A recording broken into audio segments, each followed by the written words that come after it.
Hey everyone, it's Tracy Martirani here from Holistic Wellness with Tracy. Welcome back to my channel.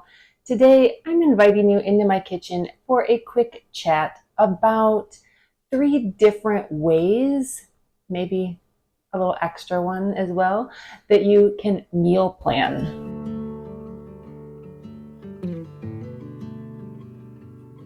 Now, I know meal planning can be a drag. That is the reason why there are memes all over social media to the effect of, I didn't realize that being an adult was going to mean having to decide what is for dinner every single night for the rest of my life, right? It does get sort of tiring, and sometimes we lose our sense of creativity and we get bored and we don't know what to do, or we forget to meal plan and then evening comes and we have no dinner. That's not good. So I just want to talk about a few quick and easy sort of systems or ways that you can meal plan, mostly as a way to limit the number of choices that you have, sort of drill down in to make decision making on your meals for the week easier. A little irony for you. The other day I was in my office sitting at my computer typing up the blog post that will go with this video, and you can find that over on my website, holisticwellnesswithtracym.com. And as I'm typing away, I get a text from my husband, who is sitting about on the other side of the house in the living room. He sends me a text that says, "What's for dinner?" And my response was, "I don't know." So there's a little irony for you, and just some acknowledgement that the struggle is real. Meal planning can be difficult sometimes. And before we get into the actual meal planning concepts, I want to give you a couple reminders. So yes, meal planning is very helpful, but it does indeed take a little bit of time to sit down and plan. It doesn't have to be a lot of time, but you are going to have to invest a little time up front. But that makes things so much easier down the road. It makes weeknight dinners so much easier, which removes a lot of stress. And there's a couple other things to keep in mind. When you go grocery shopping, or I should say before you go grocery shopping, make sure that you shop your refrigerator, your freezer, your pantry. See what ingredients you already have, for one, so you don't buy duplicates. And then maybe you also want to plan a couple meals around what you have to keep the grocery budget or the grocery costs down a little bit. Maybe consider using a plan like Instacart to create your shopping list, so you can create it maybe over a little bit of time, and then you can always set it up for delivery. You can set it up for pickup. When I worked in the office, I used to create it during the day and set pickup time on my drive home, so then it was just a quick swing in, grab the groceries and swing back out, so it wasn't like a whole hour of my evening lost to grocery shopping. And I find even though the price per item might be a little bit more when you do Instacart or something along those lines, you end up actually saving money because the person who's doing your shopping, they stick to the list. As you're making your list, maybe take a glance at your grocery store flyer to see what's on sale. Maybe take a look at your calendar just to see what's going on for the week, to make note of any nights where you need a super quick dinner because you have things going on, and know any nights that you have a little more time so that you plan your meals accordingly. Method number 1, a lot of people have heard of and have used.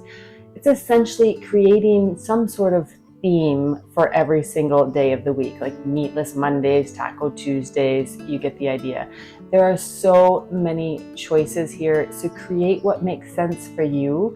You could do leftover Wednesday, pizza Friday, pasta Thursday. You could do breakfast for dinner. You could do, usually on the weekend, maybe Saturday, a soup day, so that you have leftover soup for lunches all week. Maybe big meal Sunday where you're doing a pot roast or a lasagna or something that's going to have lots of leftovers to use throughout the week. You know your lifestyle. You know the types of dishes you like. Make a list. Create a theme for every day, and then that limits or sort of helps you narrow down your choices for meals for each of those nights. Method number 2 is a simple rotation, and you can make this as simple as you want. I find for people who have either, like, you're in a period of life, it might just be a month that you are super, super busy and you just can't even think about what's for dinner, or maybe you don't feel like you're a very good cook and you only have like a handful of meals that you feel that you're good at and that you enjoy. Or maybe you have a super picky eater in your house, so there's only a handful of meals that people will eat. For any of those reasons, what you can do is set either 1, 2, or 3 weeks, however many weeks you want, however many meals you have, list out those meals and then just keep rotating through them. So if you have 14 meals that you know your family likes, they're fairly easy to make, put them on rotation. In just 2 weeks, you have meals, those meals for 2 weeks, and the next 2 weeks you eat the same exact meals. So yes, you're gonna eat the same thing twice in a month. Is that the end of the world? Probably not. If you feel a little more creative, you have a few more meals in you, maybe make it a 3-week rotation, or maybe have a full month of meals that you just rotate through over and over and over again without thinking about it. If you have a day where you want to be creative, you can always change it up and say, right, on this day, I'm inserting this brand new meal that I want to try to add a little variety. You have agency. You can make edits, whatever you want. But at least it gives you the framework. It gives you your grocery list. You don't even really have to think about it. Just over and over, create these meals. You can actually combine method 1 and method 2. So if you create a theme for each day, then maybe have a list of 2 to 3 or to 4 meals for each theme, and then just rotate through those. So you're still doing pretty much the standard rotation, but there's a theme to it. There's a method to it. And method number 3 is to choose a focus ingredient for the week. This is great to use up sale items. So if you go to the grocery store and canned tomatoes are on sale, or you go to your farmer's market and you can buy bulk tomatoes at a steal, grab them and then plan your meals all week long around that ingredient. It takes a little bit of creativity, but not that much, I guess it depends on what that ingredient is. But it allows you to buy in bulk and then to use that all, right? Not letting it go to waste.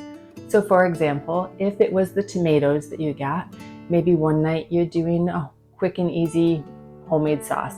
It sounds complex, but you just chop up tomatoes, cook it down with a little garlic, onion, put it over pasta. It's yummy. You could make gazpacho, you could make chili, you could make goulash, right? Tomato soup. Just think of different meals using that main ingredient. Some other ideas: summer, we always get bombarded with zucchini. So make zucchini fritters, zucchini boats. You can find recipes for zucchini casseroles. Find different ways to prepare it, and you can eat all week long. If you're lucky enough maybe to have a friend who raises chickens and they say, hey, we're going away, would you feed our chickens and take care of them for the week? And in exchange, you can have all the eggs they lay. Then that week, maybe think about quiche or frittata. You could make shakshuka, which is like a spicy tomato dish with eggs cooked in it. You get what I'm saying, right? Pick one ingredient, eat it all week long in different recipes. You won't get bored. And the next week, you move on to something else. And all 3 of these are interchangeable. You don't have to pick one and say, all right, this is how we're eating for the rest of my life. You could do the theme for a few weeks, see how that goes. And then maybe you get a big bunch of something at the store and you're like, all right, this week we're switching to all one ingredient. Play around, add new recipes when you want, not because you feel pressured to. Make a plan, make it as simple as you need it to be right now. Now, I mentioned this earlier. Sometimes you're just super busy. It's a period of your life, right? Maybe your kids are little and right now you have to meal plan this way.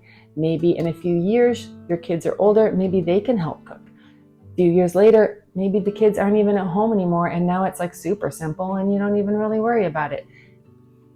Flow with it. You don't have to try to fit the wrong meal planning method into your life just because you think that's the one you want to use. Play around with it, be creative. One thing I would always recommend, no matter what meal planning method that you're using, is to always have a couple emergency meals on hand. Like, you have the ingredients, you can throw together a quick and easy meal just in case, the world falls apart and your schedule blows up and you're not home on time. And I'm assuming I'm not the only one that this has happened to, but if you've ever had a plan for dinner and then you go to your refrigerator and you pull out what you think is going to be your main ingredient, just to find that it is not in good shape, that maybe it's too old or something's wrong with it, or it wasn't thawed in time, any of those things, and now you're like, oh, we need a new plan. Have a simple meal backup. This might just be pasta and some jarred sauce. It might be rice and beans. It might be, okay, today is breakfast for dinner. We're just frying some eggs, making some toast. That's what we're doing. It might be stir fry because, you have extra veggies in the crisper. You throw them in, add some soy sauce, make some rice, quick and easy. And then, all right, the bulk of this video has been about dinner, but you really do also want to think about breakfast and lunch. And I would say just always keep these as simple as possible. For breakfast, just plan overnight oats. You can make them ahead of time, maybe on the weekend, have them all ready to go. You can cook a quiche and have that all portioned up for breakfast. You could do a bowl of cereal in a pinch, yogurt with some berries. You don't have to get wild and crazy. Just have something simple and ready to go. For lunches, I always like to make sort of double the amount I needed for dinner to have leftovers for lunch the next day. That works really well. If you make a big pot of soup on the weekend, divvy that up. You have lunch all week long. I often just have a big container of raw vegetables in the fridge. So for lunch, I could just make up a quick sandwich, grab a handful of vegetables, and I'm good to go. So don't overcomplicate it. I hope you enjoyed this video. I hope you will give one of these meal planning methods a try. Let me know what you think about it in the comments below. Have a great day, and thank you so much for joining me.